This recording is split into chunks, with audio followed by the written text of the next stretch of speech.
बचपन से ही घर में ये एहसास दिलाकर पाला गया कि औरतों को बोलने का हक नहीं है। अरे ममता, जरा जल्दी जल्दी हाथ चलाओ। रोज ऑफिस में देर पहुंचता हूँ तुम्हारे कारण। लेकिन आपका सारा खाना पैक और तैयार भी है। अरे जबान जितनी चलाती हो उतना अगर हाथ चलाती ना तो शायद घर को अच्छे से मैनेज कर पाती। क्या मतलब है? क्या नहीं मिला आपको? मोजे मोजे कौन देगा?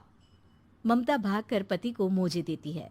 वो हर किसी का ख्याल रखती, लेकिन उसके घर में रोज का रोना लगा रहता। अरे माँ, आज स्कूल में टीचर ने मुझे फीस के लिए डांटा। माँ, मुझे अच्छा नहीं लगता कि स्कूल में फीस के पैसों के लिए मुझे कोई भी बात सुनाए। अरे पर बेटा, ये तो पापा करते हैं ना, सारा ऑनलाइन। मुझे तो इसकी जानकारी भी नहीं है। हाँ हाँ, बना लो बच्चों के सामने मुझे बुरा। अरे करता तो मैं ही हूँ, माना, लेकिन मुझे कोई सपना थोड़ी ना आएगा कि बच्चों की फीस जमा करनी है। अरे बताओगी तो तुम ही ना। ममता की अब ये आदत में शुमार हो चुका था। वो हमेशा हर बात के लिए खुद को ही दोषी मानती। एक दिन वो पड़ोस की दोस्त से कहती है, समझ नहीं आता यार, मैं इतनी डम कैसे हो सकती हूँ। बात तो सही भी है ना। अब पति बेचारा नौकरी करे, पैसे कमाए, या फिर ये देखे कि बच्चों की फीस का वक्त है। क्या करूँ यार। पता नहीं, मेरे पति तो सारा काम खुद ही करते हैं। वो तो कहते हैं कि तुम थक जाती होगी, सारा दिन घर बाहर बच्चे। तो अच्छा, ऐसे भी पति होते हैं क्या?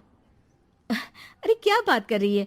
भाई साहब कभी तुझे किसी बात के लिए सुनाते नहीं? किसने कहा नहीं सुनाते? अरे ये पति चीज ही ऐसी होती है कि बिना पत्नी को सुनाए उन्हें चैन की नींद कहाँ आती है। तो तू भी परेशान रहती होगी कि कैसे, क्या, कब भूल गई। अरे वो तो मुझे बस इस बात के लिए ताना देते हैं कि मैं वक्त पर खाना क्यों नहीं खाती या पार्लर जाकर अपनी साज सज्जा क्यों नहीं करवाती। पड़ोसन बोल ही रही होती है कि ममता के बेटे की आवाज आती है। अरे माँ, क्या हो गया? लग नहीं रहा कि आज आप मुझे पानी भी देगी। अरे कब से खाने के लिए वेट कर रहा हूँ। अरे यार, मैं चलती हूँ। बेटा खाने के लिए वेट कर रहा है, मैंने उसे खाना भी नहीं दिया। अरे 12वीं में पहुंच चुका है तुम्हारा बेटा, उसे बोलो खुद पानी लिया करे। मैंने तो अपने बच्चों को काम करना सिखाया है। अरे यार, खुद की भी तो कोई लाइफ है। माना जब नहीं कर सकते थे तो किया, लेकिन अब इतने बड़े बच्चों की हर बात मानेंगे तो मुश्किल तो अपने को ही होगी। ममता को पड़ोसन की बात में दम तो लगता है, लेकिन करे क्या, आदत भी तो खुद ही ने डाली थी। ममता घर जाती है कि तभी बेटी आ जाती है। माँ, परसों मुझे एक शादी में जाना है। तेरी वो जो लाल वाली साड़ी है ना, उसे दे देना। मैं आज जाकर टेलर को दे दूंगी, वो उस साड़ी से सूट बना देगा। अरे नहीं नहीं तारा, वो मेरी माँ ने मुझे दी थी और उस साड़ी से मेरी काफी भावनाएं जुड़ी हैं। तुमको ना मैं दूसरी साड़ी दे दूंगी। ओके, कोई बात नहीं, लेकिन आज दे ही देना पक्का। तारा माँ की साड़ी से सूट बनवाकर पार्टी में जाती है, लेकिन जब वो पार्टी से लौटती है, क्या है, मैं तो समझ ही नहीं पा रही हूँ।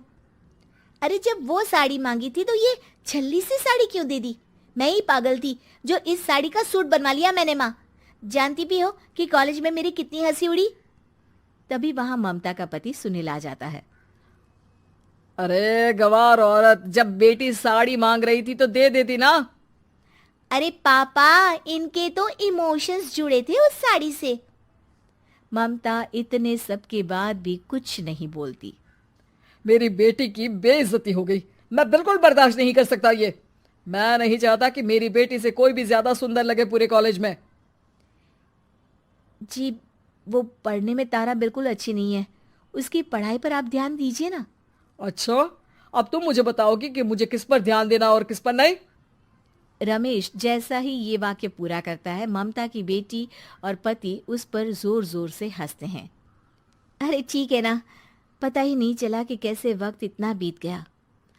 अरे कैसे पता चलेगा माँ, हम लोगों के पीछे जो तू बैताल की तरह चिपकी रहती थी, तुझे कैसे वक्त का पता चलता। ममता को पहले सास ससुर, फिर पति और बच्चों की तरफ से इस तरीके की बातें सुनकर उसका मन बहुत दुखी रहता था। एक दिन, सुनो ना, बहुत दिनों से कमर के नीचे बहुत दर्द रहता है। कल मैंने देखा तो एक फोड़ा था।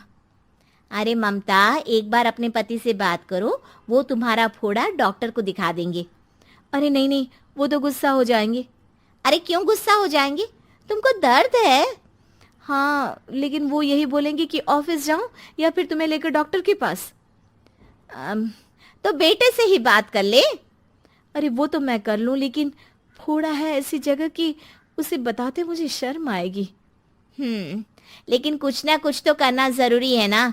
ऐसे कब तक फोड़े के दर्द से तड़पती रहेगी? अब तो सोच रही हूँ कि इनसे बात कर ही लूं, वरना दर्द के मारे कहीं मर ना जाऊं। लेकिन शाम को, ममता, क्या किया तुमने आज? खाने के डिब्बे में कैसा खाना दिया था? दाल खराब हो गई थी। कब की थी? दाल तो मैंने सुबह ही बनाई थी, खराब कैसे हो गई? अच्छा सुनिए ना, मुझे कहना है कि अरे गरम दाल बंद करोगी तो ऐसा ही होगा ना। बेइज्जती हो गई सबके सामने मेरी। ऑफिस वालों ने ऐसा मजाक उड़ाया कि क्या बोलूं। कल से ठीक से खाना देना है तो देना, वरना खाना देना बंद कर देना। बाहर खा लूंगा मैं।